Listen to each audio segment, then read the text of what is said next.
नमस्कार, मैं क्षितिज कनिक। आज से कुछ दिन पहले मैंने आपको बताया था कि इंदौर में किस तरह से नीट के एग्जामिनेशन के दिन कुछ गड़बड़ियां हुई। ये प्रॉब्लम्स एग्जैक्टली क्या थी? देखो, जिस दिन नीट का पेपर था उस दिन शहर का टेम्परेचर काफी हाई था। और बहुत ऑब्वियस सी बात है कि एक शहर में अगर किसी लोकेशन में बड़ी तेज गर्मी है तो उससे 8-10 किलोमीटर दूर पॉसिबल है कि बारिश हो रही हो। ऐसा होता है और ऐसा हुआ उस दिन। तो कुछ सेंटर्स में ठीक 2 से 5 में बिजली चली गई। अब सीधी सी बात है भैया कि कोई नेचुरल एयर का सोर्स नहीं है, लाइट नहीं है। बच्चे मोमबत्ती में अगर एग्जाम दे रहे हैं इतनी गर्मी में, तो उनके लिए ये फीजिबल कंडीशन नहीं है। ये कोई आइडियल कंडीशन नहीं है पेपर लिखने की, जिस वजह से बच्चे परेशान हुए, उनका पेपर मिस हुआ और उन्होंने ये डिमांड करी कि हमको ग्रेस मार्क्स मिलने चाहिए या हमारी एग्जाम फिर से कंडक्ट करवाओ। और इसी तरह से कुछ सेंटर्स ऐसे थे जो हमें ग्राउंड रूट लेवल की जो बच्चों से डिस्कशन हुआ उससे पता चला, जो कि अभी तक एड्रेस भी नहीं हुए हैं। कुछ सेंटर्स में बारिश के कारण पेपर भीगे, जिस वजह से बच्चों के कुछ क्वेश्चंस ब्लर थे, उनको कुछ क्वेश्चंस प्रॉपर्ली नहीं दिखे। और इसकी भी कंप्लेंट्स आई हैं, लेकिन इस पे अभी तक कोई निर्णय नहीं आया है। एनटीए के सामने मध्य प्रदेश हाई कोर्ट ने यह सवाल रखा कि भैया ऐसे कैसे हुआ, 24 सेंटर्स में आपने गड़बड़ियां कैसे कर दी?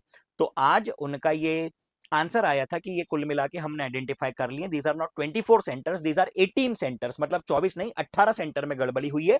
और आज हम एक्सपेक्ट कर रहे थे कि शायद इस पर निर्णय आ जाए सॉलिसिटर जनरल द्वारा कि हाँ आप रीनीट करवाओ या आप ग्रेस मार्क्स दो, वॉटेवर, लेकिन आज वो निर्णय नहीं आया। हमें मिली है अगले थर्सडे तक की डेट, तो अगले थर्सडे तक हमको वेट करना होगा। मैं आपको यह भी बता दूं कि मद्रास हाई कोर्ट में भी ऑलमोस्ट सेम इसी प्रकार का एक मैटर चल रहा है और राजस्थान में भी कुछ ऐसी ही चर्चाएं सुनने को मिल रही हैं। तो शायद अगले एक हफ्ते में हमें यह पता चल जाए कि देश के किन कोनों में कहां कहां पे क्या गड़बड़ियां हुई। और ये जितने भी मैटर हैं, अगर ये सारे कंबाइन होते हैं तो वी नो कि इनकी हियरिंग होगी सुप्रीम कोर्ट में कंबाइंड वे में, जिस तरह से लास्ट ईयर हुई थी। तो इससे रिजल्ट डिले की पॉसिबिलिटी है।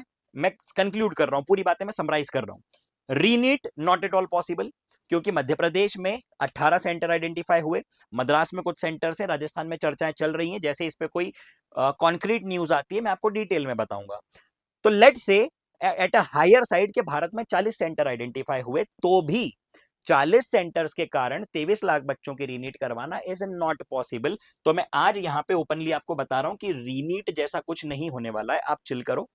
दूसरी बात, रिजल्ट डिले हो सकता है, और अगर रिजल्ट डिले हो रहा है, कई बच्चे आज भी इस कंफ्यूजन में है कि सर हम ड्रॉप लें या ना लें। सर हमको ये नहीं पता कि हम अगर आज किसी कोचिंग की फीस भर दें तो हमारा रिजल्ट आ गया तब क्या होगा। XYZ 10 तरह की बात है। मैं इतना ही कहूंगा कि आपका रिजल्ट जब भी आना होगा वो आएगा।